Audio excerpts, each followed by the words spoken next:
Ya uma uda neamu teda. What's happening, family? Peace to the kings and queens, and we here. We here. Don't nobody know where I'm gonna be at, and I'm late, so I don't expect much from the day. It is what it is. So that's just where I'm at with my life right now. You know what I mean? But we're gonna try to make something happen.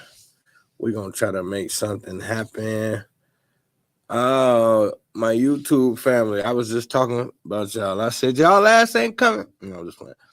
That's what's up though. My YouTube family. Miss Franklin, peace. Miss Lemon, peace to the queens. I should have known if the building was open, y'all was gonna be here. That's what's up. We back. Look, the brother called me like, "Is you coming to the station or what?" I like literally hadn't even thought about my life. I just assumed the white folk and kicked me off and it's over. I went up in there like, "Hey, master, let me back on the plantation. It's time now." And that's good too, cause I'm gonna tell you the truth though. We finna fuck these people up tonight. Like I'm gonna piss some people off tonight. Tonight is accountability night. Everything I'm doing now is accountability shit. I ain't letting me off the hook or nobody else. Everything is accountability now. So we're gonna deal with a lot tonight. Heavy. What I like to do is, like y'all know, I'm not the service dweller. I like to get to the bottom of things. We're gonna get to the bottom of things tonight. And then I see Yo Gotti and Angela Simmons that fell off. Now y'all know I don't care about shit like that, but I'm bringing it up for a reason. Because we was talking about black relationships, and you see how he pursued her for years. Let everybody know I dig her, I want her. And then he got her, and he's spending all this money on her. All the stuff that y'all say y'all want. Y'all want to be swept off y'all feet. You want a man to take care of everything so you ain't got to worry. That's that. You got to put in work for that. Now, I don't know the story, but I know all the headlines say he breaking it off with her. Usually when she break it off with him, it's got something to do with a woman. Usually when he break it off with her, it's got something to do with money. So we're going to see. I don't know. But when you entering love, be genuine is all I'm going to say.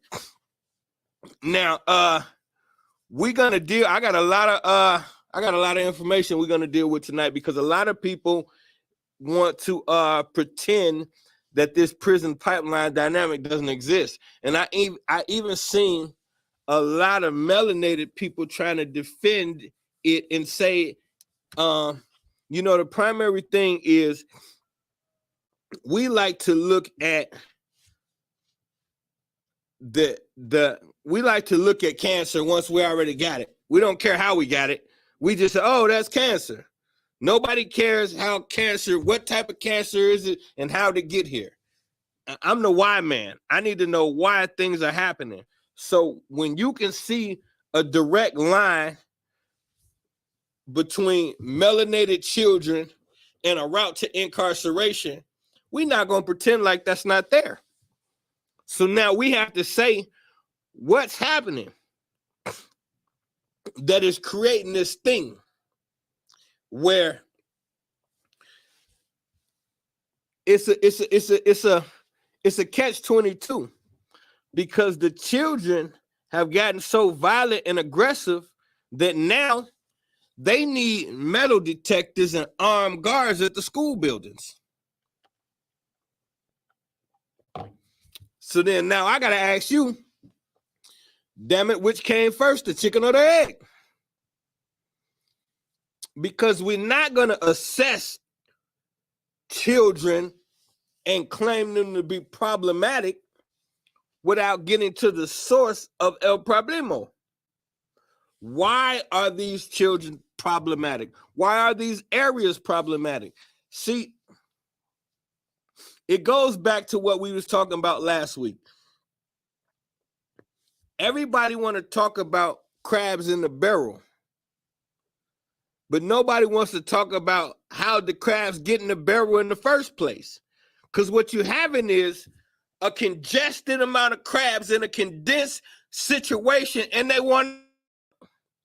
So what we're calling selfishness is them observing the first law of nature, which is self-preservation. So when you cram crabs into a hot pot, because y'all like to cook them alive. I don't eat them, but y'all cook crabs alive and boil them. So that's hot water then. Hell yeah, I'd be trying to get out the best way I can.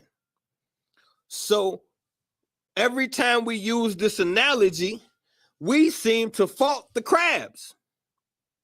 Nobody cares how did these crabs get into this situation that makes them so heartless. That's where the real work takes place at. Oh, shoot. Man, I hate when I do that. I hate when y'all do that. I'm sorry, y'all. When I be going live and people send me a message, I try to get rid of it and just erase it. Oh, fuck. My fault, family. I just kicked everybody off the book. But this thing we're in needs to be broken down and looked at because I got this shirt that I made that says only a fool would trust his enemy to educate his children. We seem to not like it's so easy for us on a day-to-day basis to forget that this started with war. Like y'all so comfortable in life, you forgot you're fucking. You used to be hostages. You are hostages that just got Stockholm syndrome, and once they let you go, you wanted to stay.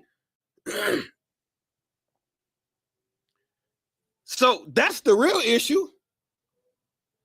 By the time they let your ass go, they had made you so docile and confused, you didn't know what to do other than stay here. But realistically, and let's be clear, a fair amount of us were already here. But when you gained your freedom back, you didn't gain your freedom back on your land on your terms. So this is still war. And we have just accepted the terms of our restrictions. We have accepted the terms of our enslavement. And we've decided that, hey, this ain't so bad. So now, instead of them forcefully making us slave for them, they charge us to be our slave master. You pay taxes on everything you do for the right to be enslaved. Since this started with war, there were rules in line.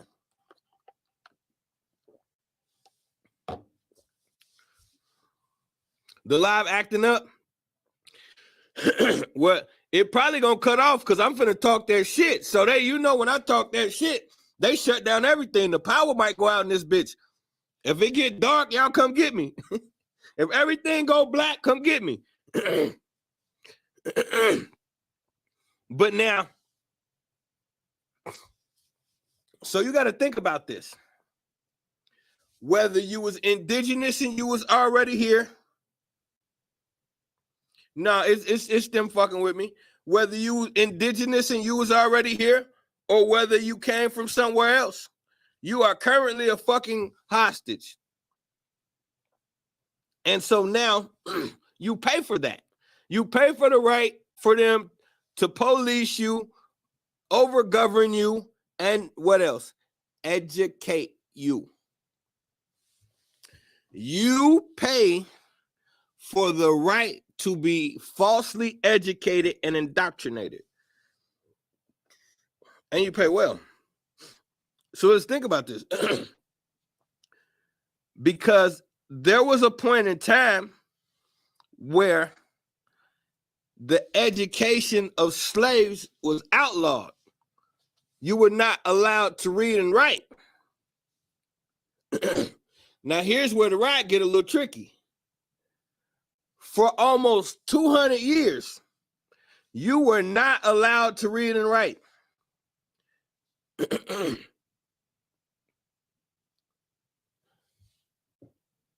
But then, well, first and foremost, if someone denied you the ability to simply educate yourself for 200 years, that means that there is a real determination that they have for you to not know.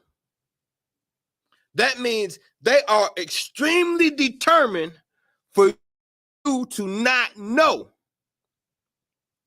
So what made them go against that? Think about what I'm saying. It was so important to them to deny you education that it came with death and brutality. That's how serious they was. If you were caught educating one of us, it was death.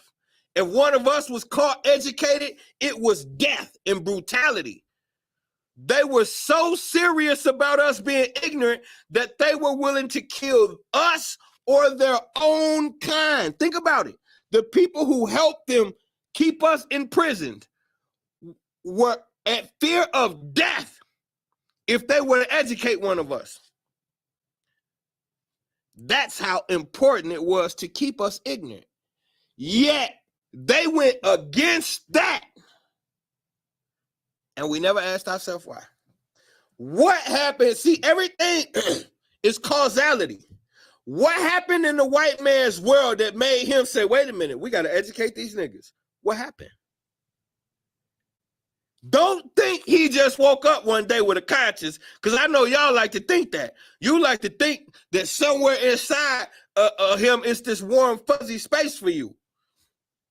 So in your mind, he just got tired of niggas being dumb and decided, you know what, we'll just let the niggas read. So what? No. So when we look at the purpose of education in this country, the purpose of education for anyone, he didn't even educate his own. His own was restricted for hundreds of years from even reading the Bible or certain pieces of literature.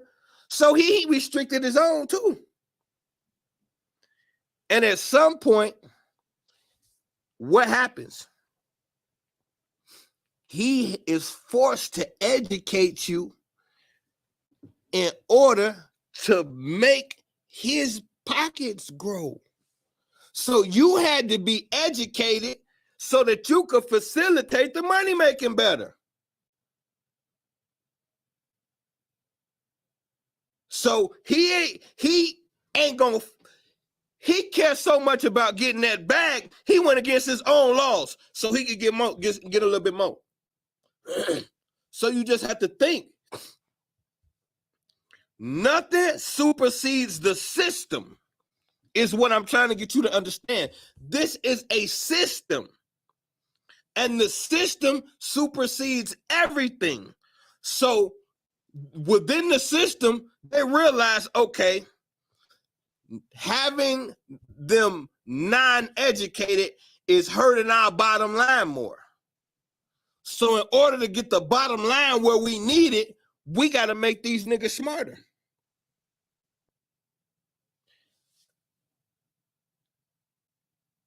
I need their minds, not their land. Hey,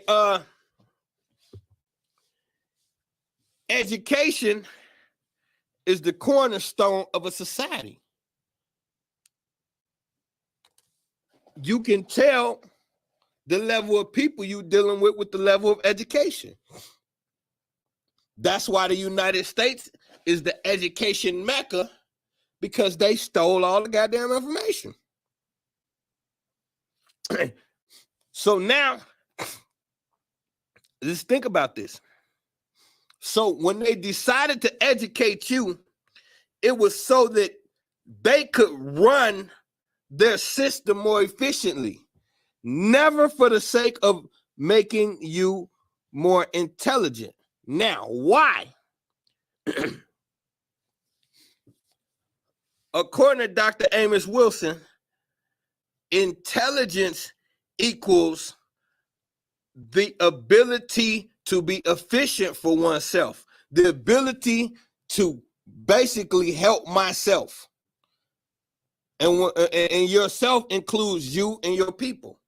So if you're going to places of education and not leaving with information that can better you and your people, then you're not being educated. And so what we think is, when we get the information to obtain that job we want, we think we've been properly educated. No, we've been properly indoctrinated. Because remember, the only reason why they gave you education, they didn't even want to educate their own people. They had to do it to make the machine run more efficiently, which means the only education that this system offers is education that allows you to be enslaved. Meaning, when you get this information, you're getting ready to go work for somebody. They don't teach you how to own your own shit. They teach you how to be a worker so you can keep the system going. So now, if we look at it from that standpoint, now we got to broaden the spectrum. Because there's this thing where it's going to always be different for us as melanated people than it is the manufacturers of the system. So now you have to look at, they change things on one end in a space that you don't notice, and then we see the effects on the back end. Now, this again is the old Hegelian dialect I always talk about: problem, reaction, solution. So now, watch how this works. If something as simple as you take two children and you give one of them an efficient 24 hours, proper nourishment, proper sleep, proper amount of love, proper amount of everything is balanced. They go to school, well fed, slept well, non-problematic, and then you watch how they're able to produce. Now, you take the same child, and it doesn't matter what race it is, and you expose that child for the next 24 hours, not very little sleep, a toxic environment, not a full course meal, and then you send them to school, not dressed their best, not feeling their best, not well rested, and haven't really eaten breakfast. Now, we only observe these two children once they walk into the school building. We have no concern for anything that happened before they walked into the building. So now these two children will be judged solely on their performance inside of this building. But this is the catch-22, because it leaves room for the system to ignore itself and say, well, see, if the parents were parenting properly, then the child would be able to be more effective and more efficient in school.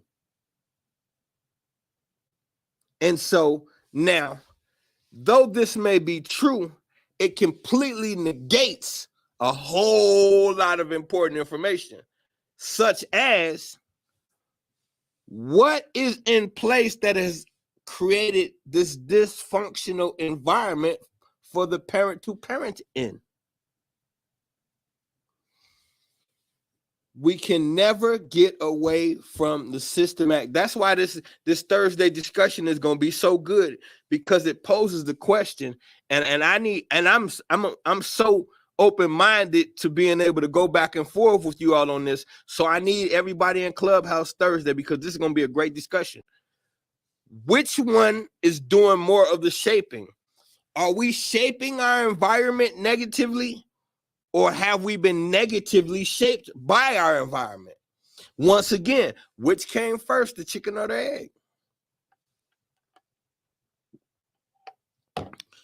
So if we have to look at the children's productivity in school, before we can classify one child as problematic and the other child as a good student, we have to know what took place or what takes place on a regular basis before these two children enter the school building. We cannot negate that. Bezel, what you mean they came together? Talk to me. We cannot negate that. We were born into this. We were born into this. But what is into this? What does that mean? Because the reason why I said that is so many ways that we have become so immune to these conditions that we could easily justify them. And I don't mean that in any way disrespectful.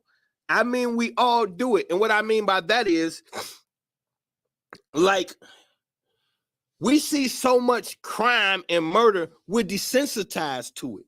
So we brag about how many black people got murdered in our neighborhood, not understanding what that really means. There's no other race sitting around talking about, man, guess who got smoked? Like this is an important space that has to be identified. Why are we so desensitized to certain harms? So, like, when we say American Indian Wars never ended, the real Cold War, okay, keep cooking over there. I hear you, God. Keep cooking over there. I'm gonna see where you're going with it. So now, my whole thing is this right here. What's happening to melanated children before they get into the school environment? Now, that's the first part of the question. The second part of the question is, what's happening in the school environment that contradicts everything that you would like for your little melanated child to become? See, there's so many pitfalls woven into this thing called education. We're not paying attention. So watch how this thing works. In the last 10 years, they have completely killed any form of religion, which I don't even agree with religion, but just watch this. They've killed all religion. You can't have it. But you can have ghosts, goblins, witches, demons, and warlocks all over the school. You can have rainbow flags all over the school. The children protested last week. The children protested the same-sex bathrooms. And they're getting demonized for doing it. Y'all said that this was for the kids. This was to make the kids more comfortable. Now the kids coming out telling you we ain't more comfortable. So why don't the fucking adults want to let it go? Because it's an agenda, just like everything else. And the reason why this agenda works, because you don't get involved. So since you don't get involved and they know you're not going to get involved, then they can keep on playing how they playing. Now, watch this.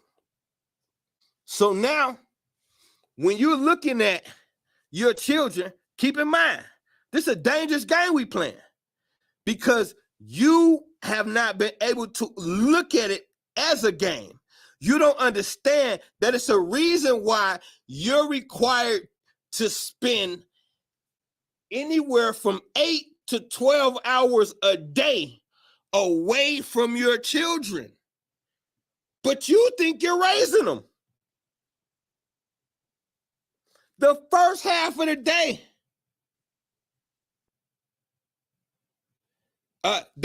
it's an agenda. It's not an agenda. The school too dumb to add a third bathroom. It's not rocket science. We don't need a third bathroom. Third bathroom for what? People were born how they were born. Anything else is personal. Don't make the kids have to tread and navigate through personal shit.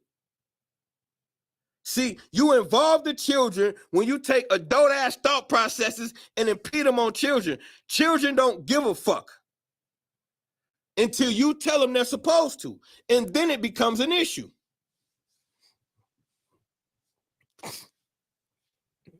And no, there's not 7 genders. There's not, and we're not going to play that game. There's not 7 genders. When you come out of the womb, you are identified as a male or a female, period. When you come out of the womb, you are identified as a male or female. That's what's on your birth certificate. Anything else is a choice. I don't care what's extensively documented. Slavery is extensively documented. I ain't buying that shit either. The theft of the land is extensively documented. They don't give a shit about that either. Who invented everything on this fucking planet is documented. They don't care about that either. Everything we talking about tonight is documented, but they're still enforcing what they're enforcing. Now, I'm being ignorant. No, you full of shit. And with a name like Wisdom Bear, you shouldn't even be barking up this tree. So be cool. Now, back to the lesson.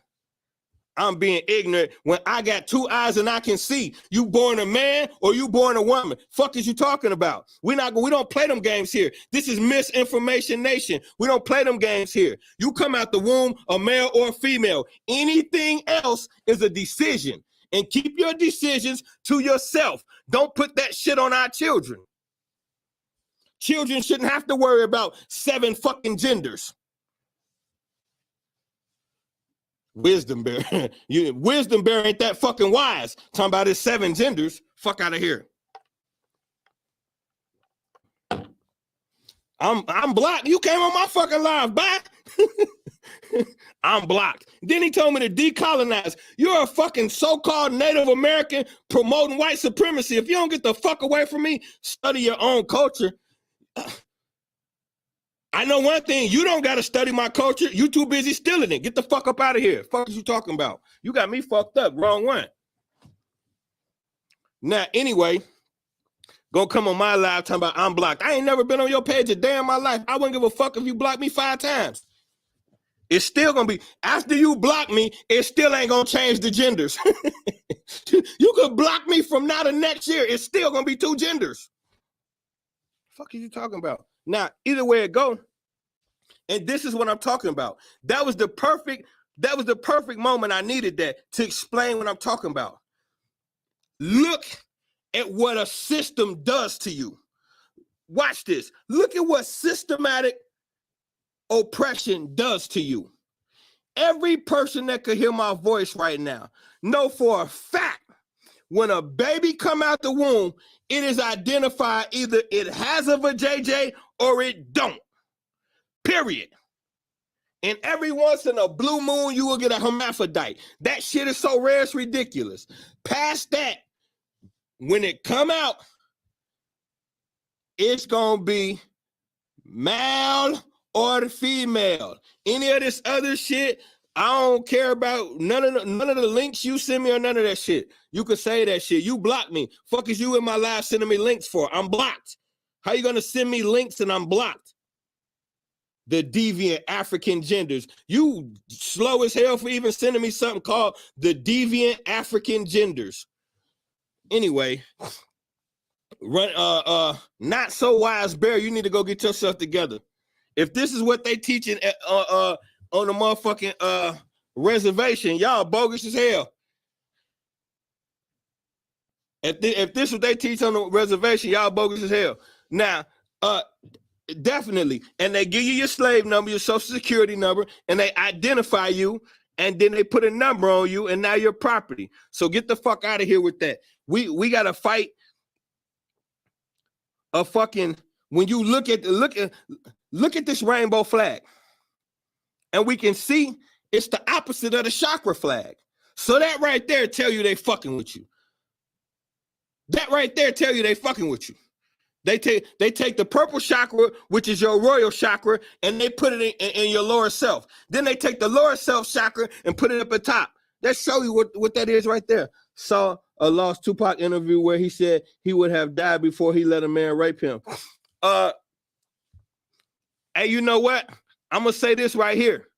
That Life of an Outlaw will be done in the next 2 weeks, and I'll be releasing it. And I don't believe Tupac, sir. I'm gonna be honest with you. I no longer believe a lot of shit Tupac said. I no longer believe a lot of shit Tupac said. And this is why people don't be liking me.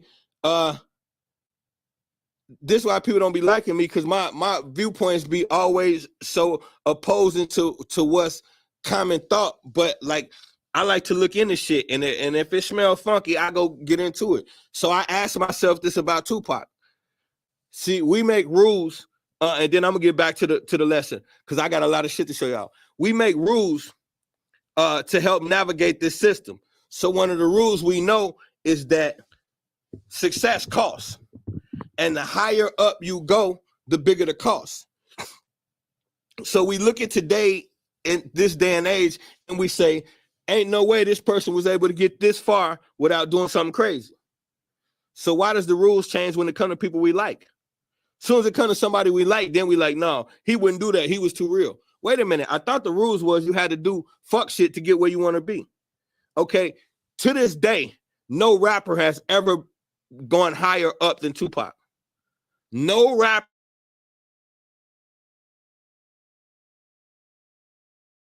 higher pinnacle in the rap game than Tupac. No rapper has ever commanded more power, sold more records, none of that shit. So how'd he get there? The same way everybody else got there. And Psycho Bear, get your ass out my comment section, because you told me I was blocked. If you had to talk to me like a man, I'd be looking at that little shit you dropped me. But since you told me I was blocked, get the fuck out my comment section. And homophobia, I'm homophobic as hell. How about that? African homophobia, legacy calling. Oh my God. Now he want to talk about African homophobia. If you don't get the fuck away from me, I should block you. I need moderators. Somebody get Running Bear the fuck up out of here. Or whatever the fuck. When y'all see this Life of an Outlaw, y'all gonna see Tupac was a tricky character, and he tricked us a lot. Now, I'm not gonna say that man didn't have good shit in him, and I'm not gonna say he didn't say some powerful shit, but a lot of it was smoke and mirrors, and I'm gonna tell y'all, I'm gonna prove it. A lot of that Tupac shit was smoke and mirrors. But now, let's get back to it though. So now, the thing is, the system. That's what we got to focus on. This is a systematic thing. So what does the system specialize in? Confusion. Confusion is what this system is about. This system is about telling you to go left when you should go right. Telling you, Bezel, you say you believe he was corrupted. It depends on what you call corrupted. I don't know if I would say he was corrupted. I would say he came into the game already perfectly molded for what the game was going to be. When you look at his early character, was real flaky. And so since the game prey on flaky young men, he was perfect for the game. You know what I'm saying? So, and I just think as it went on, it progressed. And a lot of, I'm telling y'all, he was a tricky dude. Like, I'm gonna throw y'all a hint real quick. I'm gonna throw y'all one little hint about Tupac. He lied about getting shot 5 times, and I'm gonna prove it. I ain't gonna say nothing else. I'm gonna leave it there. But he lied about getting shot 5 times, and I'm gonna prove it for a fact. So that right there to me is a big thing. Buster shot me 5 times. Real niggas don't die. Can you hear me? So hold on. How many songs did he put he got shot 5 times in? He did not get shot 5 times. And that whole shooting incident was real funky. I'm gonna tell you how that now. So we gonna, hey, it was real funky. We gonna deal with that in about 2 weeks. I'm doing chapter 7, which is the last chapter. Which is the last chapter is called Machiavelli. I'm gonna show y'all what really happened that night in Vegas. Woo! I'm gonna show y'all what really happened in that night in Vegas was cold-blooded. Hey, I'm gonna tell you this though. He may be one of the smartest black men. He was a fucking genius. He ain't as good as we thought, but he was a fucking genius.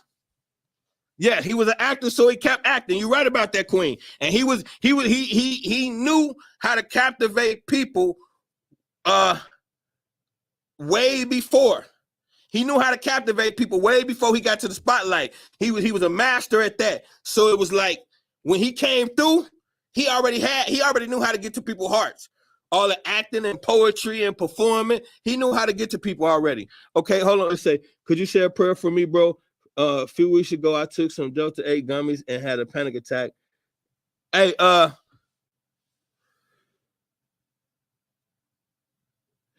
okay, yeah, we got you.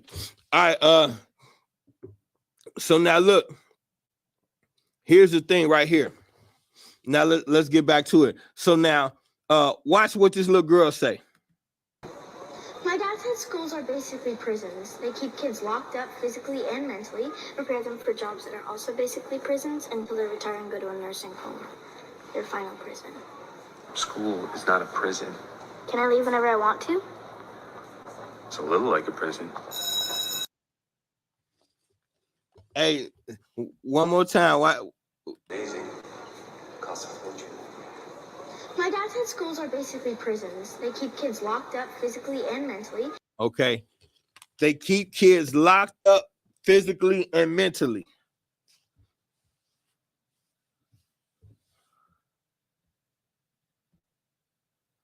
Hold on. Where the moderators at?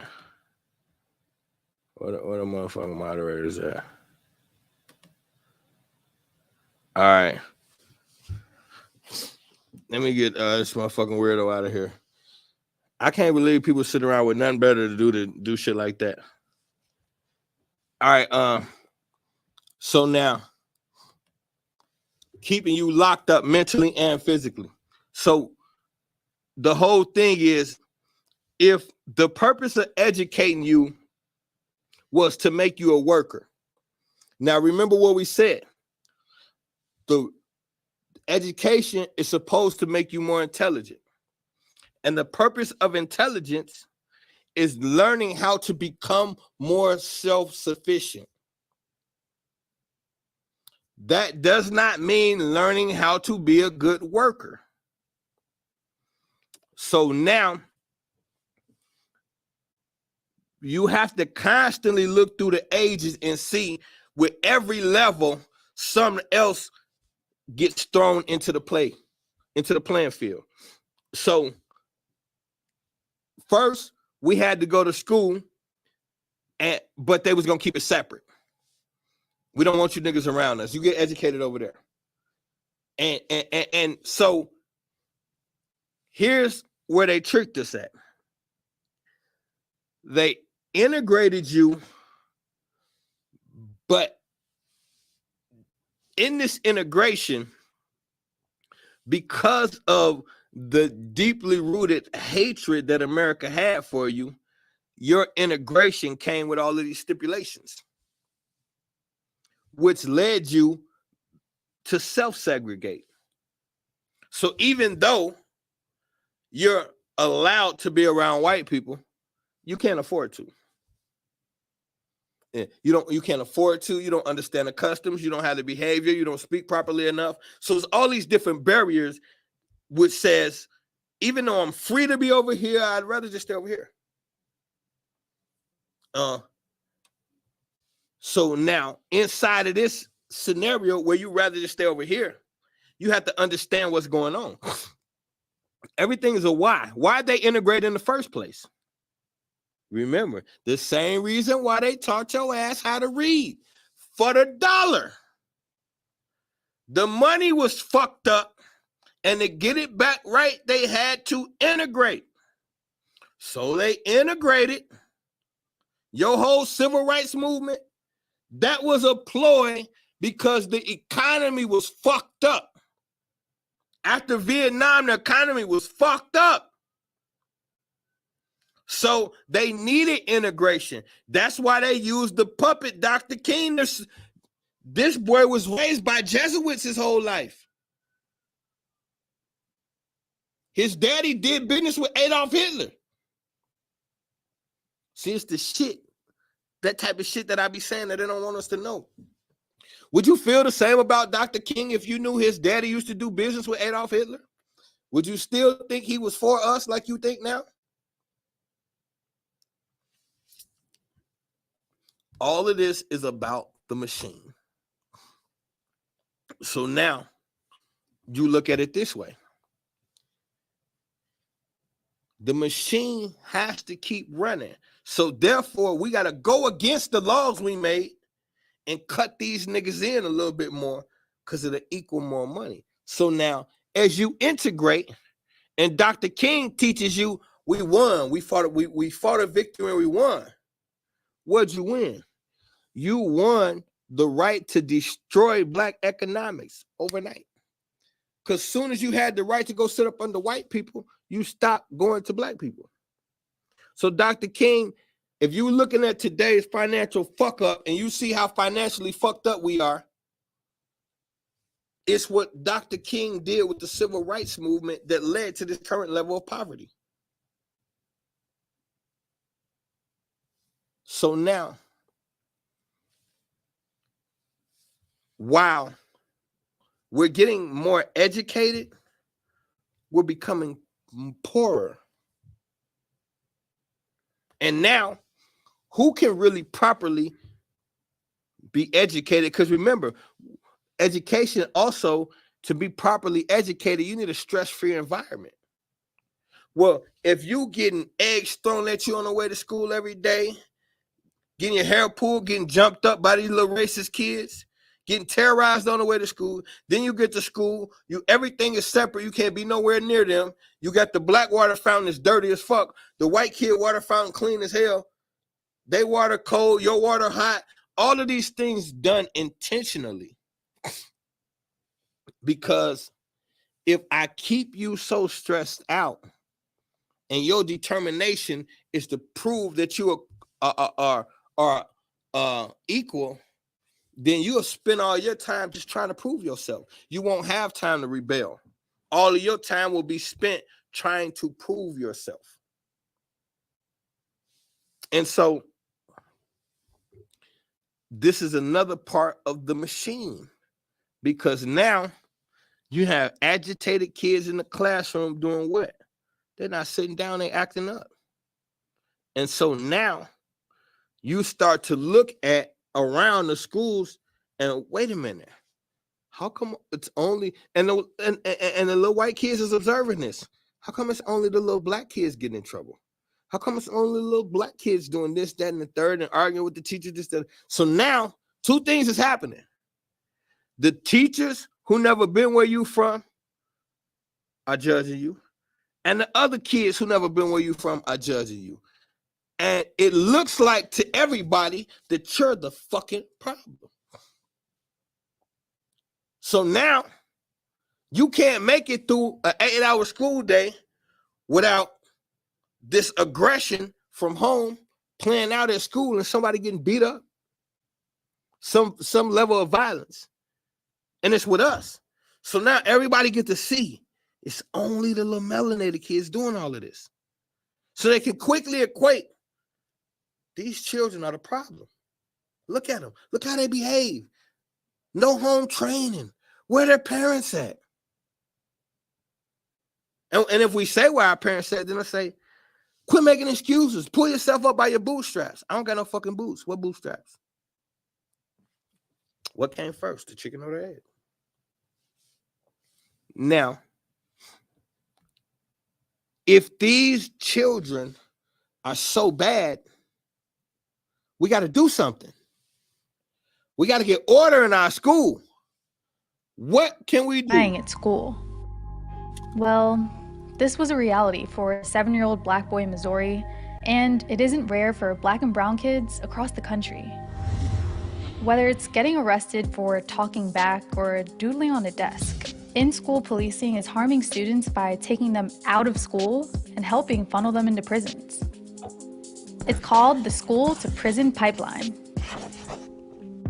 We're talking about a structure of codes and punishments that criminalizes kids as early as preschool and increases their chances of ending up in the criminal justice system. 99% of New York City school children who were handcuffed in 2016 were Black or Latinx. This happens when school resource cuffs for crying at school. And now, hold on, y'all. I want to point something out too. This is another form of see. A lot of their tactics are so subtle. So when you say you see certain stores that say no shoes, no shirt, no service. They had this I don't know where we at for years, they had start taking certain nightclubs, the ones we really want to get into, the more astute ones where the money is at, they start having a dress code. And coincidentally, the dress code is whatever we wear. So no hats, no, your shirt's got to be tucked in. They start coming up with all of these different things that they know is going to affect us. So it's a way of saying we don't want any black people, we don't want any melanated people without having to come out and say it. Now, you got this same type of thing in the school. When they start enforcing the dress code at school, no pants sagging. Now, I don't agree with sagging pants, but they're targeting the children.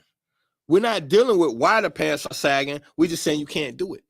We're not getting into the culture, studying the culture and seeing where this came from. We're just saying we don't want this in our school. So when you say you can't have the ball cap and you can't have the sagging pants and you can't have a certain kind of jersey, what you're saying is you little black kids better dress right. This is another form of discrimination that plays on the child from a psychological aspect, because the child know they're being fucked with. What the child can't understand is, why is this even allowed in our world? See, the child ain't gonna come to you and say that because they immune to the BS, so they figure this is just how it is. But realistically, we are parents that know these things go on inside of the school building, and we won't walk our ass up to the school and check it in. Instead, we'll check the child when they come home. They say you got in trouble for your pants sagging. Fuck is wrong with you? Blah, blah, blah, blah, blah. They say you got in trouble for blah, blah, blah, blah, blah. We all upside the child head. What about this bullshit ass system designed to fuck with little melanated kids every time they walk in a building? If you're not going to take in consideration the governmental conditions that were caused throughout our communities, then how the fuck are we going to perform at the level of expectancy?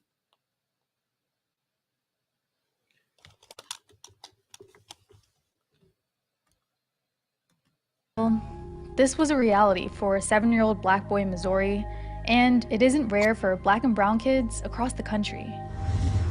Whether it's getting arrested for talking back or doodling on a desk, in-school policing is harming students by taking them out of school and helping funnel them into prisons. It's called the school to prison pipeline. We're talking about a structure of codes and punishments that criminalizes kids as early as preschool and increases their chances of ending up in the criminal justice system. 99% of New York City school children who were handcuffed in 2016 were Black or Latinx. This happens when school resource officers are called into classrooms to discipline students. sometimes for something as small as violating a dress code or grabbing candy from a teacher's desk. If the offense doesn't lead to an arrest, Black and brown students are still subject to harsher punishments than white students. Black students are 4 times more likely to be suspended than their white peers. Sometimes students are kicked out of school for basically just being Black. Like in cases across the country where Black girls were suspended for rocking braids or an afro. So, where do students go after they've been kicked out of school? Research shows they're 3 times more likely to end up in the juvenile justice system within a year. This is all part of an endless cycle. Once kids touch the juvenile justice system, they're 67% more likely to end up in jail again before they're 25. So, what lessons are schools and police really teaching our kids here? How can kids excel in school if they're always being kicked out of them?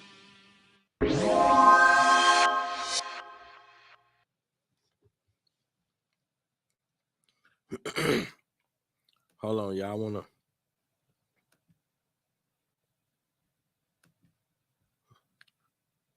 Times for something as small as violating a dress code or grabbing candy from a teacher's desk.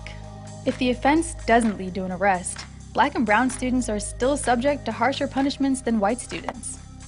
Black students are 4 times more likely to be suspended than their white peers. Sometimes 4 times more likely to be suspended. So now, if that type of statistic can just be loosely thrown across the internet, you mean to tell me the people who are in charge of the school boards don't know this?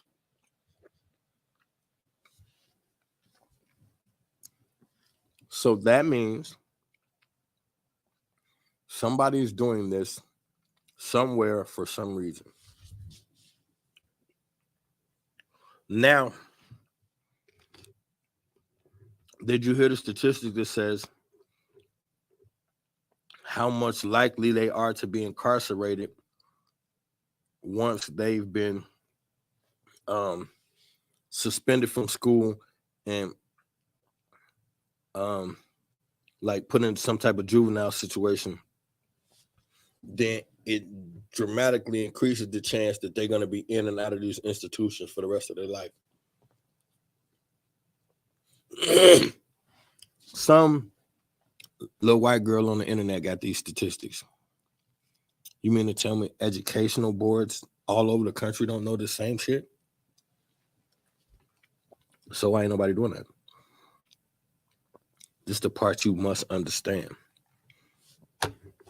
This shit is systematically done intentionally. Fuck your little melanated child. Who cares? That's what you don't understand. You think your job is accomplished because you send them to these white folks' school and threaten them every goddamn day. Leave them alone for 8 hours. They come home. You want to know what their fucking grades look like. You don't give a shit what they study. You don't care. You're not intimately knowing none of the topics, subjects, none of that shit. You just want they better good grades or else. And then if they get good grades, you reward them with all kind of stupid shit they don't deserve. Like, don't we see that we are getting worked? And our children are not turning out better. Here's the thing. We've been participating in this system for 150 years, exactly like this. The children not better. So what's happening? How come we're more educated but not better? They say, statistically speaking, they say the black woman is the most educated in America. She's also the most divorced. What the fuck are we doing? How come education is not leading to a better people? Because something in the middle part is missing. Because education should equal intellect. Intellect is what makes a person more self-sustainable. If you're not doing that, you're not becoming more intelligent. Just that simple. So now we got a system that understands something like what we just said. If I can get you into a juvenile facility and situation and scar you at an early age, then I know the percentages of you being more than likely to spend your life in and out of institutions. So what we do on the back end, juvenile facilities shouldn't even exist. That's jail for children. We actually got that. And so we send them from a detention in your school building to a juvenile facility. And then the next thing you know, now you can go to prison at 18. Some states, they can try you at 14 as an adult. And then put a 16-year-old in there with grown sexual predators and gang members. And don't think he's going to come out completely fucked up if he come out at all. How is this happening and we don't even see it? Because now we just look at this. The most problematic child in the school is the melanated Black American child. The most punished and suspended child is the Black American child. The most impoverished is the Black American child. The most divorced is the Black American family. And the most incarcerated is the Black American man. But the Black woman is the most educated. What the fuck are we doing here? None of this is amounting to any fucking thing. She's the most educated, she's the most intelligent, and her man is the most incarcerated, and her child is the most disenfranchised. What the fuck are we doing? Someone is pushing for a smarter, disconnected family. And we don't see it. We just participating. Fuck that bitch all the way to the finish line. Fuck that nigga all the way to the... I just did a song on that the 7. One of my wives can't stand it. and I know why, because it's harsh as hell. But I felt like I wanted to put us in a mirror and just show how we treat and talk to each other when we at odds. And it's a heavy song. I punch real hard. She don't like when that song come on. And I get why she don't like it. It's harsh as hell. But I did the 7 deadly sins. So I had to pull anger out.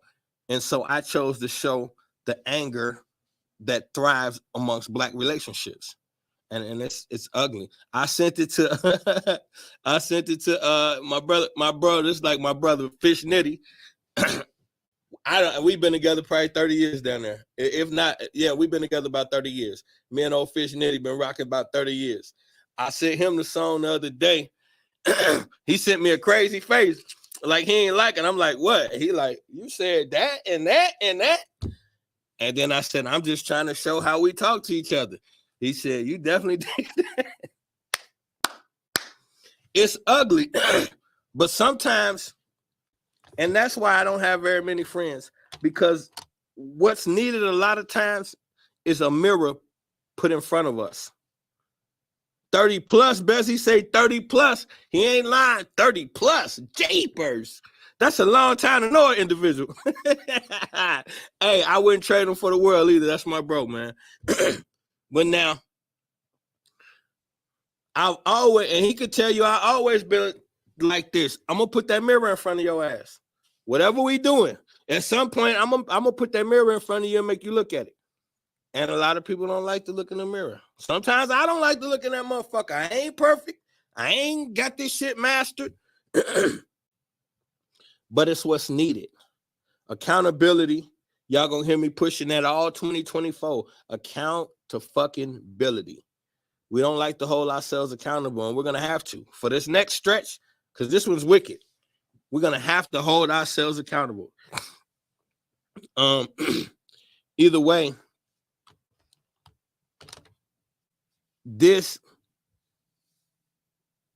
so now let's think about this. You started with the child, and now they got metal detectors when they walk to the store, through the school. So the children got it in their mind state of some prisoner type shit. And I'm finna lay out the comparisons to y'all. It's nasty. But You already got them feeling like prisoners mentally as soon as they walk into the school. You got metal detectors and they getting wanded. So you got to walk through the metal detectors, step off to the side, and somebody wand them down. These are children. This is supposed to be the future. That's supposed to be the future. That's how we treat the future. And so now you go from that, and as soon as they get wanded down, now they faced with a decision. They got to deal with the rainbow flag and how they feel about that. And that's being pushed on them to decide and support this, that, and the third. Now, these college students getting too smart now. Now, they try to paint this narrative on TV for us to think a certain way. The college students say, no, we're not rocking with that. Now, a lot of the college students has been promoting the Palestine and trying to show support for Palestine. And now they're attacking the college students. They call the education system flawed. They calling the students blind.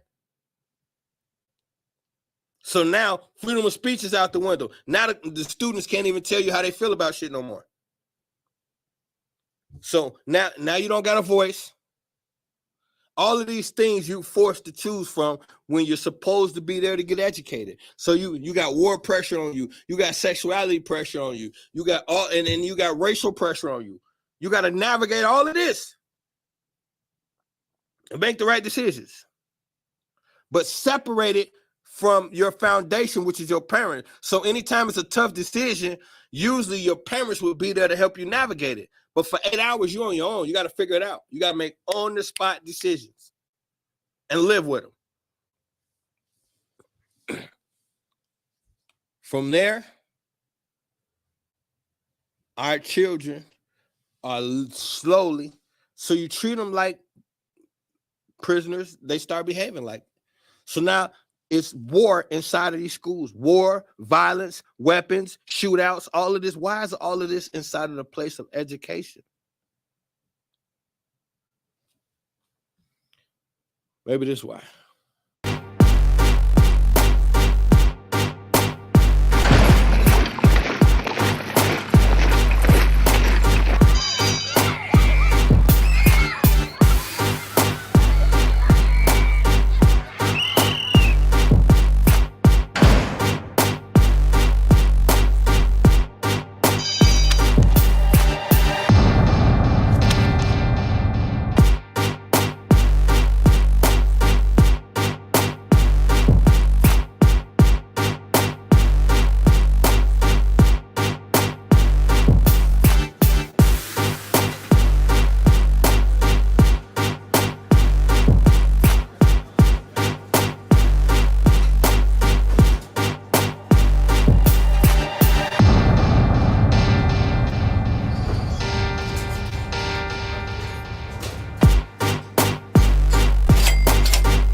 That's sad. It's more advantages to being an inmate than it is to being a student. You come out better going to prison. Wonder who thought of that idea. Is this the one?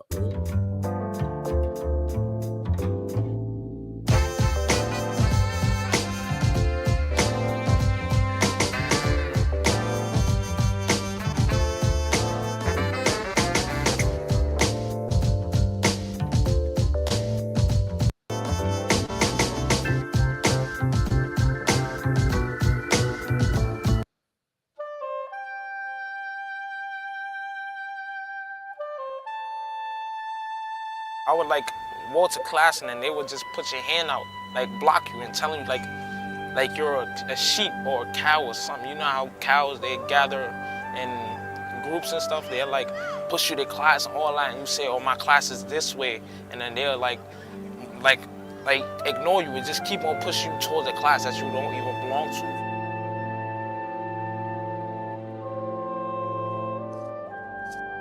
One of them new cops that patrol all schools. So like one day he came to the school. So I'm like he was standing in the hallway. So I'm going to class. So he like, oh, why are you late?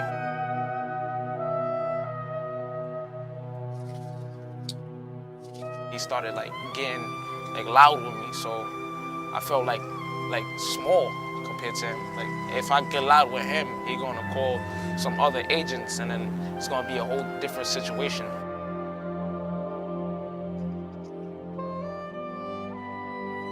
The teacher gets to go in without being scanned, and then we have to be scanned. It's like we are the prisoners, and they are like the prison guard. I don't feel comfortable. Like when I go through metal detectors in the morning, it's like usually like crowded. The line ends up being long, and then we end up being late to school.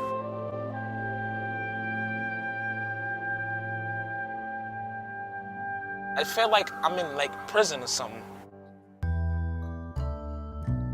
As a society, we value education. At least we talk like we do. We recognize that education is the key to the future and that children are our future. But we behave in quite a different way, at least with regard to some kids. I have the whole 9 yards. We got security, we got metal detectors. Sometimes they upgrade the security almost every year. And it's, you know, it's radical in my school. Tens of thousands of students in New York City pass through metal detectors every single day just going to school.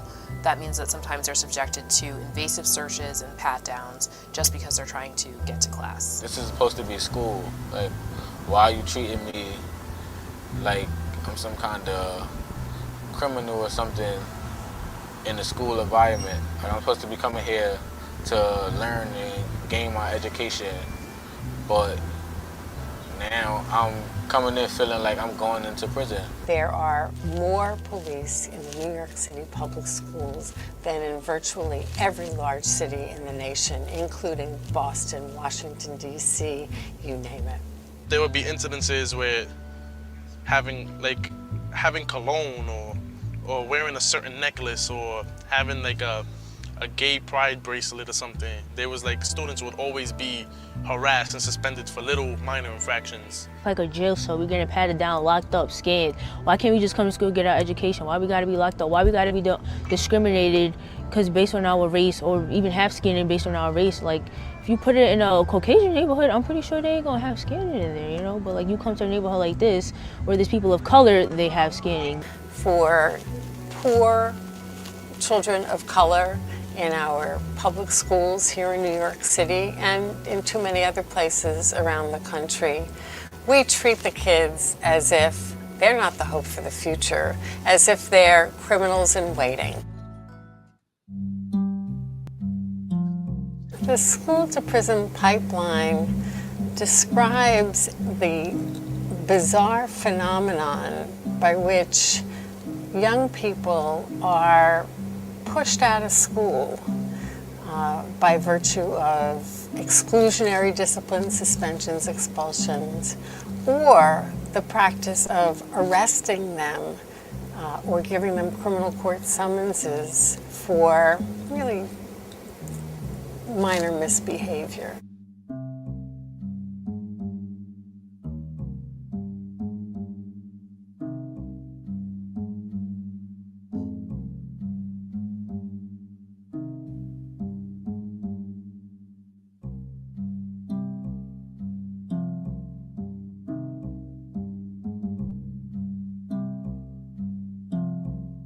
I've seen people get suspended for telling school safety, don't put your hands on me.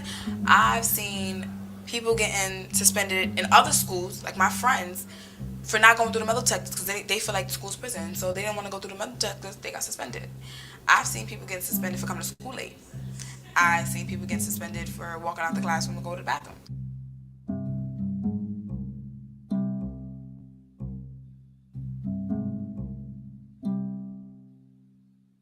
I've seen plenty of kids drop out based off they felt school wasn't for them because of the environment they was in, you know, being suspended all the time. So they felt like, why bother coming to school if I'm gonna be suspended and I'm not gonna actually be in school. The kids who are most likely to end up in the school to prison pipeline are, in truth, the ones who often need the most support. They're often kids who are struggling in school, who are having a hard time motivating to get to school every day, and all it takes is a small incident to escalate out of control for their entire academic career to be thrown off track.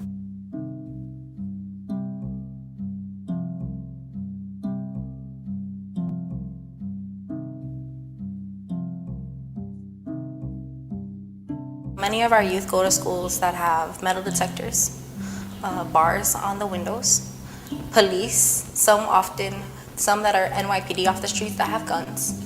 Some of the local schools have kind of holding rooms, holding cells for young people who've gotten into a fight or been arrested or are a problem student.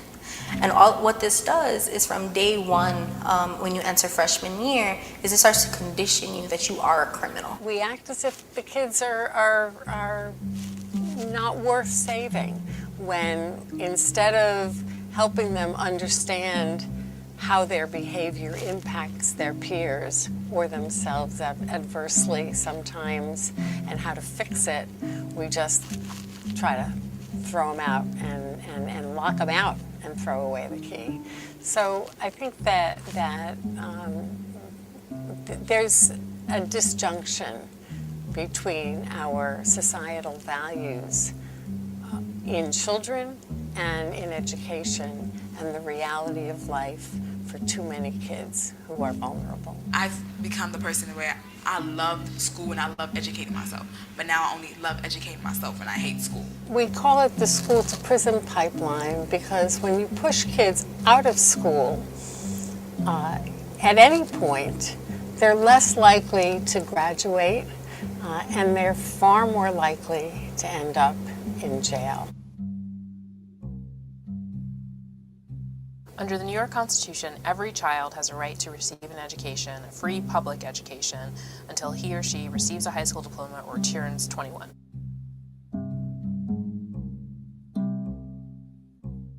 I think the most important thing for a student to know is that just because you're going into school doesn't mean you have to check your rights at the door. You have rights, you have a right to privacy, you have a right not to be manhandled by teachers or police, and you have the right to be treated fairly.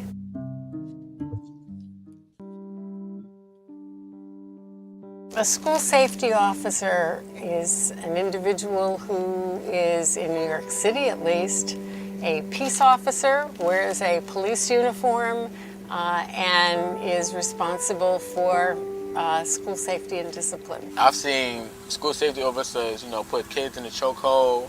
I've seen them have fist fights with students. I've seen them arrest students. I've seen them scream at students plenty of times for pointless reasons. The truth of the matter is that school safety agents have a very, very hard job to do. They're sent out into the schools with just a few months of training, and unfortunately, all too often, they don't have a chance to get to know the kids that they're working with really well, and they're put in the most difficult situations with the least amount of support and training. We really need to make sure that it's the educators who are in charge of discipline. They're the ones who know the kids best, and they're the ones who are best able to ensure that kids learn right from wrong and learn from their mistakes. The school safety officers resort to aggressive methods rather than dealing with the students like one-on-one and trying to get to understand them. If there's an imminent danger to the health and safety in a particular situation, we can talk about the role for the police. But as a routine matter, education belongs in the hands of educators.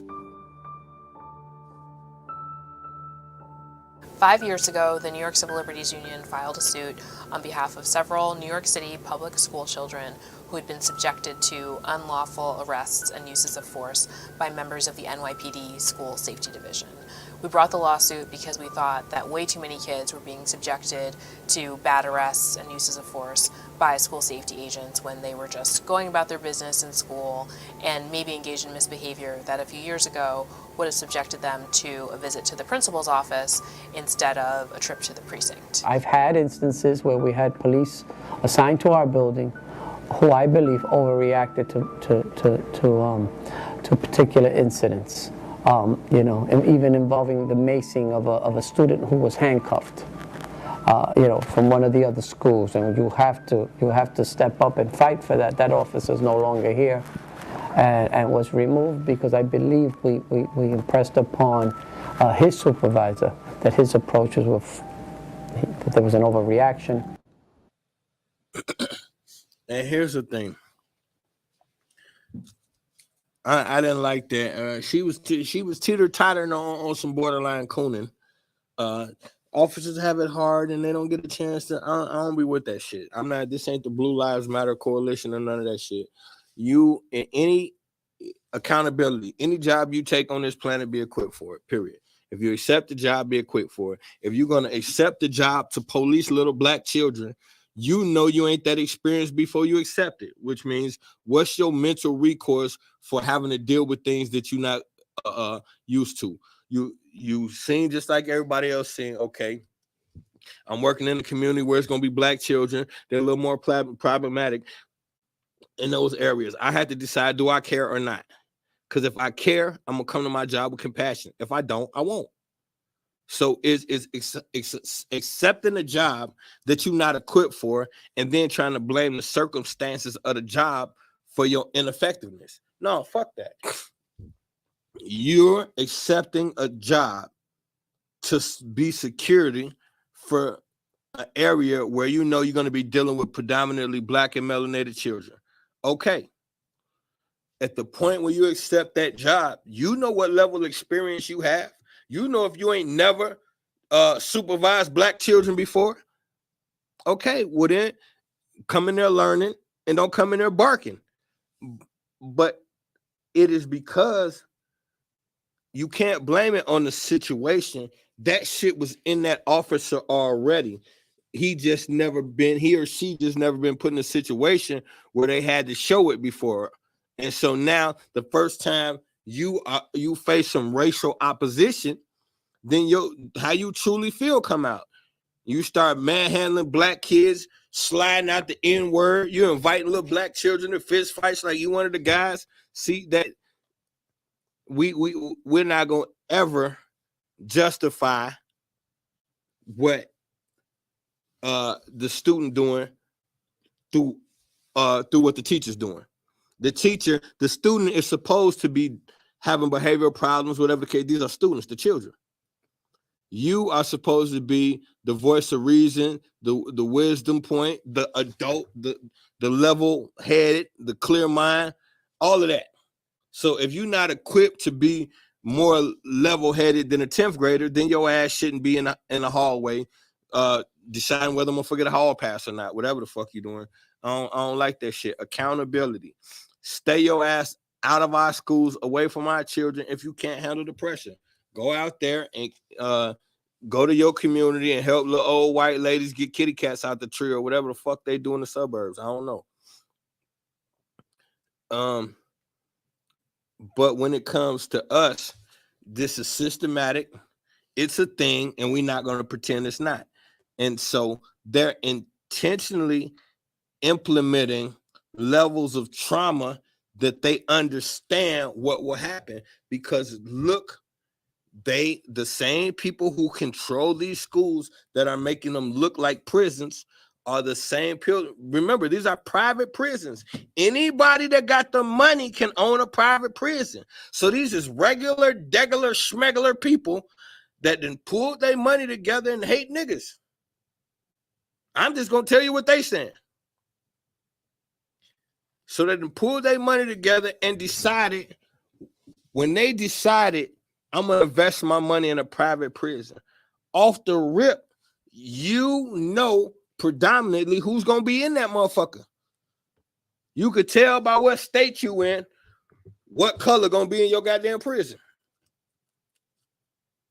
And so amazing, all of these facilities get built right on the outskirts of urban neighborhoods. All of these private prisons are always an hour or two away from urban neighborhoods. So they can put your ass on that bus, because that school bus and the prison bus look exactly the same, family. One of them is gray and the other one is yellow. It's the same damn bus. And we need to homeschool. Yeah, I've been homeschooling for years. Both of my wives homeschool. We need to teach our children. Point blank, period. We need to teach our children. Now, when they're homeschooling, they're gonna have, you still gonna have the curriculum from these schools, but you there to really educate your child. And if nothing else, even if you are doing the book lessons from their academia, your child is getting taught by a familiar face respectfully. The prince is, I started my other kids homeschooling in high school. The prince been homeschooled his whole life. He done it smarter than me already. Oh my God. He's 7. He's smarter than me already. That's just the difference, because he getting education from somebody who he care for. And it's a different lesson when mama teaching you and papa teaching you, mostly her. I ain't even trying to take no credit. I teach other things. The homeschooling is all her. If I slide in, I help with some homework. Like I had to help them. Y'all should have seen me. I had to help with some graph homework. These people so extra. They want you to do a regular subtraction problem, but they got it in these different boxes with all these instructions. I don't know what the fuck going on. It took me 25 minutes just to figure out all we was doing was subtracting. This little Negro about 3 times talking about, should we just wait for my... He started talking about, Papa, should we just wait for mom? Shut up, boy. But we have to start connecting back with our children. We have to get in that space where our children enjoy being around us. Our children enjoy being educated by us. Our children enjoy our company. Right now, these kids can't stand to be around our ass. And most of it is our reason. We are fucking annoying. I'm on their side. Shit. We annoying, pushy, and weird. So I get it. And our music is horrible. So I ain't tripping on no child that don't want to be around us at this point. We don't deserve their company. Shit. But I would like for us to earn it back at some point in the near future. But we can't ignore that this is a thing. And it's designed to make sure. So just think about this. If I could make money off of you, guaranteed, I could make money off you for the next 16, 17 years minimum. But if I'm lucky, I can turn that 17 to about 30 years, making money off one person. One person just riding their ass all the way to the bank for 30 years. Okay, well, they're doing that with millions of people. Starting you from kindergarten, they built it. You paying taxes on that. You paying for them to watch your children. Then you pay for elementary school, you pay for middle school, you pay for high school, then you pay for college or prison, either one. They're going to ride your child, and they're going to make sure they get every penny off your child. Because remember, like the guy just pointed out a little while ago, your birth certificate and your social security number is a receipt of purchase. You are a warden of the state. You are property of the United States. They pawned us off for collateral after the Great Depression because they were in debt and about to lose their nation. So they gave the people up as collateral in order to keep the country. So you do not even belong to your mama and your daddy. You belong to whichever state your ass was born in. You are the property, complete property of whatever state you were born in. Don't believe me? Watch this. Why do you think the state can force their way into your home without permission, take your child and never give it back unless you jump through the hoops they say? How can somebody come to your house and take your child and then tell you what you got to do to be around your child? Because it's not your child. It is a warden of the state. Every child that is born is a warden of the state they were born in. Property. That what your social security number is. That's a property number. Birth certificate is a receipt for property. So that means we can do what the fuck we want to do with your children. And here's what we want to do with them. We want to catch his little ass in kindergarten, and we going to ride him from kindergarten all the way to the front gates of the state penitentiary. Because we're going to make sure we fuck with him so much, he going to be so discombobulated, he ain't going to make it through high school. He going to drop out around 10th grade and start slinging packs with little man them. And before you know it, by 17, we'll have his ass in the county blues. And then we're going to get paid even more because he's going to buy canteen and he write letters and shit. And anything you order from in there, you got to order it from jail companies. And so now they're going to make sure they catch you on every end, Jack. Riding your ass all the way to the bank from the time you come out. This is what you call the prison to school pipeline. And your ass is in it. Help answer two questions. One, what is the school to prison pipeline? And two, how do we dismantle it? My name is Michael Waller. I'm the Executive Director of the Georgia Appleseed Center for Law and Justice. We're a nonprofit law center fighting to advance justice for all of Georgia's children, particularly to expand education rights, to keep kids in school and out of the criminal justice system, and to expand access to healthy housing for low-income families.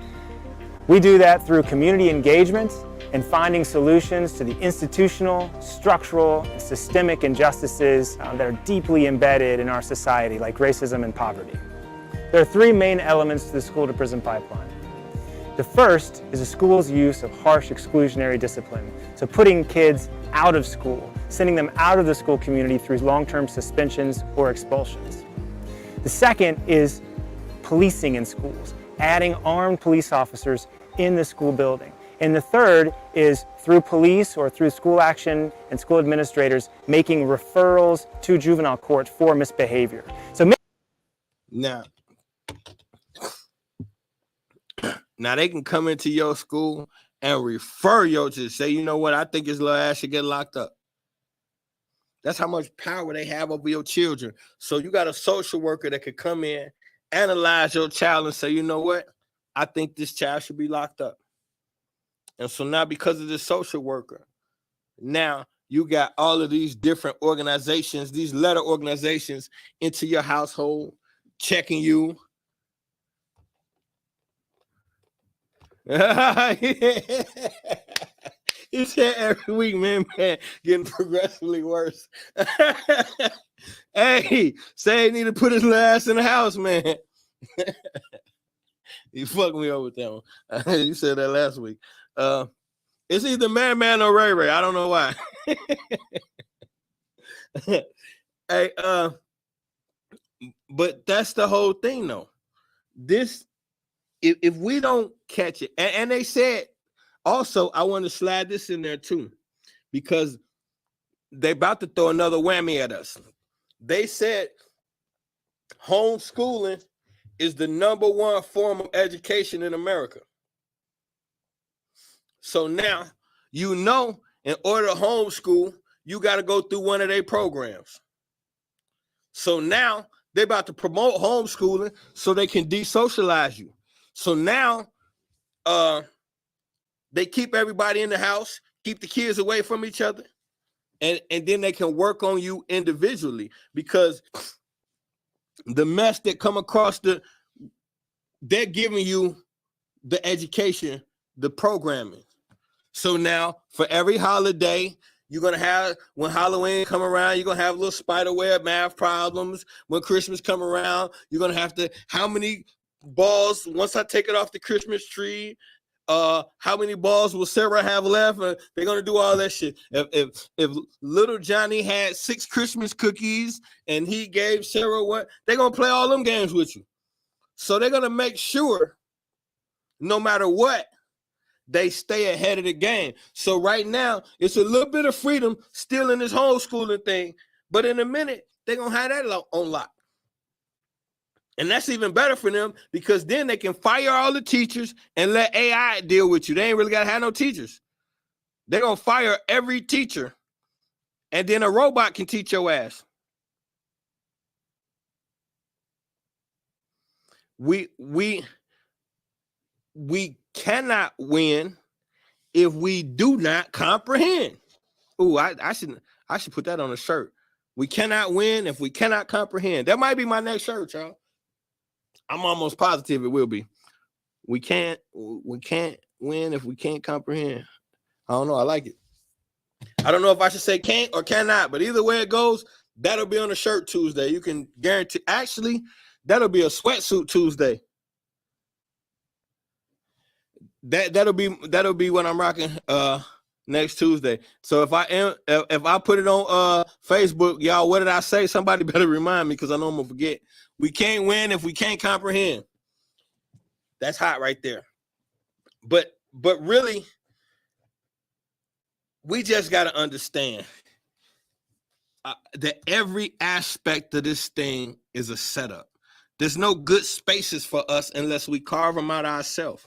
So if we're going to keep sending our children blindly into the fire, then we cannot sit around and keep saying what's wrong with our children. We send them off to war alone every single day for 8 hours. And then when they come home, we don't even debrief them. All we care about is your fucking homework done? Get your ass in the shower and eat this motherfucking food I cooked and get ready for bed. Or sit up and play the game all night, whichever way you run your household. But either way it go, it don't be no parents sit down just kicking and asking them what's going on in their world. When I see the Prince every day, the first thing I ask him, if I wasn't with him, how was your day? How was your day today? What you do? You have a good day? If he had a good day, I want to know about it. If he watching something, I want to know what he watching. He'll say, you know what I'm watching. Well, so what? Tell me anyway. He into Minecraft. Everything is Minecraft. Okay, well, which version of Minecraft is this we watching today? Now, he tried to get me to play last week. I feel bad because I wasn't a great sport. I ain't going to lie. But I mean, everybody got their limits. I can't take Minecraft. That's like, it's the worst graphics in the history of video gaming. Like in 2024, we should not still be looking at block figures and we can't make out the facial features and they move like this. I'm sorry. We we got 2 different game systems over there, about 75 games all together, and he want to do this. I tried, y'all. I tried to be a good sport.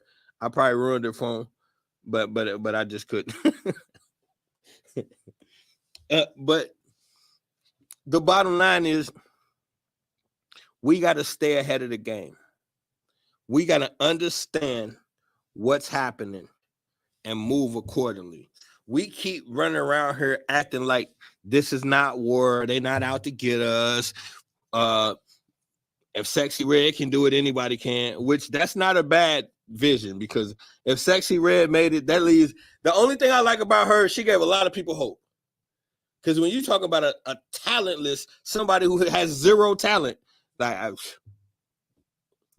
and so if she can make anybody, she like the no, I'm not even gonna disrespect her like that. I was gonna say she like the female ODB, but ODB was like really smart, so never mind. I'm just saying, we got to get back in control of our culture. Because if you see what's happening, while they're sending little black men to prison, they're teaching little black women how to be young little black men. They're teaching little black men how to be effeminized, and then they're sending them to prison left and right.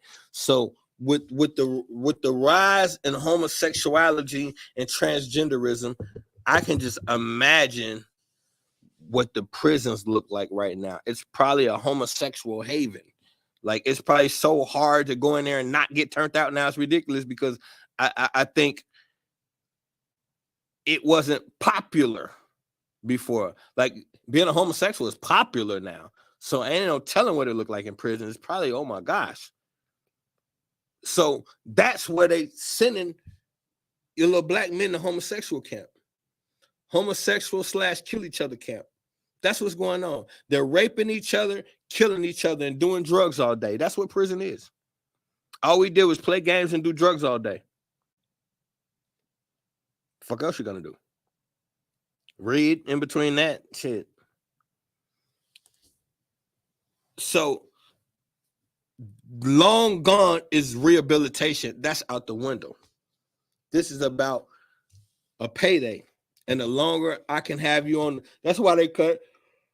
That's the only thing that was inaccurate on that one video is a GED is not mandatory anymore. In most prison systems, they cut out the education and being able to get your degree. So you can't even get a degree in most prisons anymore. At least that was the good thing in the 80s and the 90s and the 70s. You could some diplomas and come out and get you a good job. Now you come out just as dumb as you went in there. No accolades, no employment. The only thing you sat around for 6 years and did was learn more crime. Better words, to commit the same crime. Because that's all I did while I was in there, learn more crime. Learn how to get better at my crimes. That's it. That's all we do is study each other and ask questions about crime and women. You cannot flourish as a society when your warriors are becoming homosexuals and are incarcerated, and your women are homosexuals and the smartest people on the planet. I don't even know what that means, but it's what they say. It's all we're doing is breeding more dysfunctionality, and it's getting more and more apparent every damn year. When was the last time you had a year and look back like, you know what? This year actually was kind of calm. That many people didn't die. It was kind of, when's the last time you felt like that? I can't remember a time where I felt like on a societal level we were getting better. I know we've been allowed to have more toys and trinkets, so we equate that with being better. But we buy all the toys for Massa, so that ain't better. He gives you more money to spend with him, and we equate that with a better living conditions, and some form of freedom. Meanwhile, your child is a damn hostage. And why you are so consumed with your career, what's going on, God? Why you are so consumed with your career, because that's what they teach us. Get the bag. Focus on your career. So you locked in, dead set on your career. Meanwhile, your child has to navigate. Your young man is going to school, and he has to navigate. Should he wear a dress? Do girls like him? Is he still black if he can't play basketball? Is he too small to play football? Is he wrong if he's attracted to soccer more than anything else? All of these different pressures. Is he black enough because he's biracial? It's all these different things. And he can't just go to school and learn. The facility does not even facilitate a space for a child to just comfortably come learn. The actual space is the one pushing all these different thought processes and agendas. So when I come into the school, I got to look at all of these different pinups telling me how to be. The chess is for smart people. Don't be homophobic. It's okay if you're feeling depressed. join the football team. All of these different things coming at you is like a overload of information, and you're supposed to navigate that properly and be sane at the end of 8 hours when 17 agendas been pushed to you in one school day. And the parent is none the wiser that any of this shit is happening. Why? Because you're so focused on your career. And in your mind, you're doing it for the family. You're neglecting the family for the sake of the family. You're neglecting bonding with your loved ones for the sake of being able to provide for them. And nobody is wrong for thinking that this is right. But it's not. And we're all guilty of it because it's what we've been taught is right. But then when we get down to it and we talk to our children, all children would rather have you over money. All children would rather, if a child had to, and I test the Prince all the time. He don't give a shit about anything other than can me and him hang out. Whatever obstacle I got in his mind, that should be easily put to the side so we can hang out. He wanted me to watch Minecraft. I was studying. I just got home. I went to go check on him. I hadn't seen him. Go upstairs. He always give me a hug, checking on him. He said, "Can you stay for a while, Papa? What do you want me to do?" And I said, my first instinct was to tell him no because I was in the middle of studying. But in the back of my mind, I was like, you knew when you came up here he was going to want you to stay. So I got a pillow off the top bunk, threw it on the floor. I laid down on the floor. I told him I can't stay that long because I'm studying, but I'm going to stay for a minute. When I tell him about studying, he's like, well, can't you do that tomorrow? Or are you sure you got to go?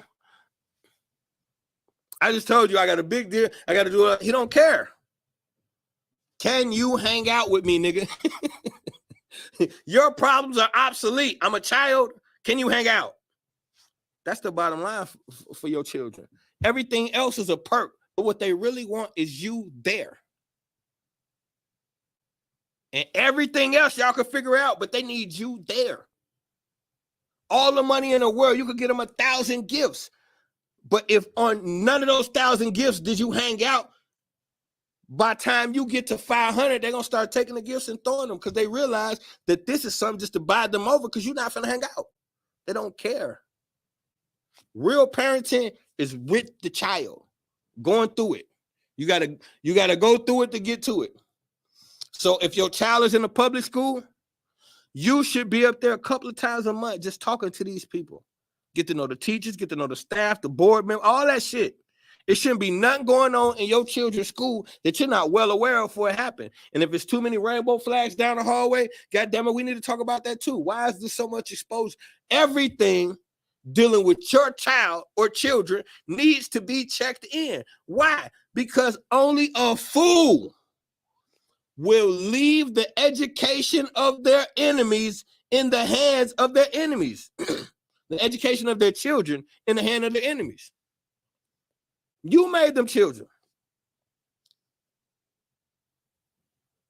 Our job is to find ways to, within the system, navigate without the system.